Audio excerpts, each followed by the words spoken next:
Hey Gen Xers, I have been watching so many videos of us growing up in the 70s. I grew up in the 70s, born in 67. I loved my childhood, absolutely loved it.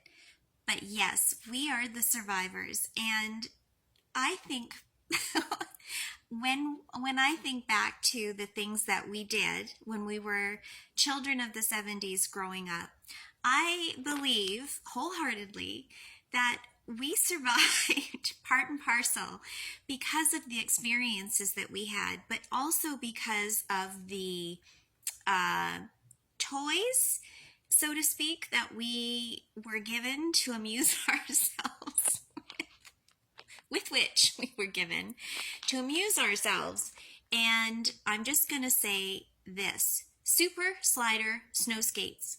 And for those of you that owned a pair of these, or for those of you who didn't have the privilege of owning a pair of these, I'm going to put a picture up right now, either to refresh your memory or to show you what these things were. Here they are.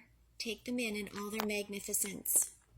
Plastic and shoelaces. That's them.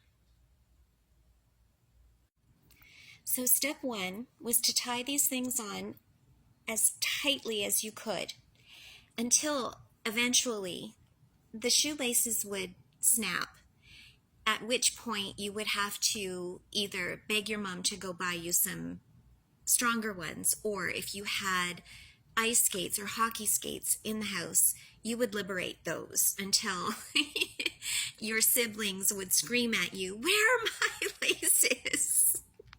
Then your mom would have to get new laces anyway. Step two, find a hill.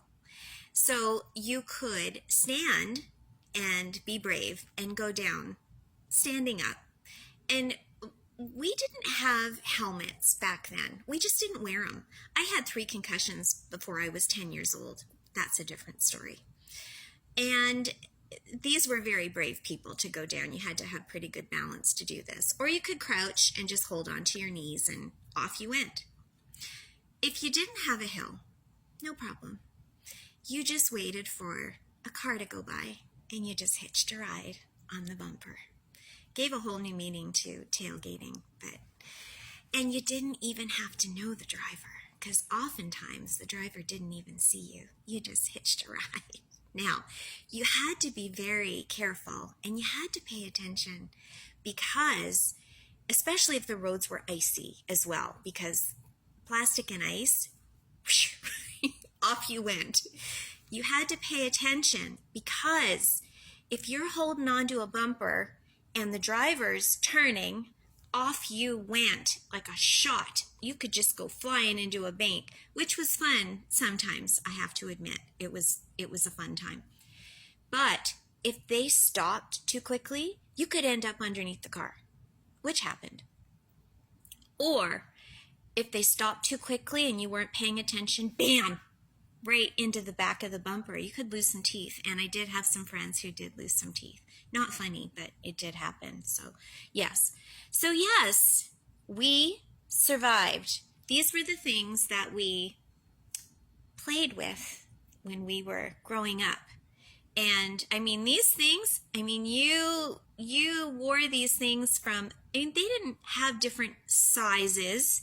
You just bought, it was one size fits all. And you bought them, you played with them, and till they broke, which happened often, but like I said, they weren't very expensive. So anyway, I will put another video out there about the next toy or adventure experience, if you will, that we had growing up in the 70s and how we survived. Stay tuned.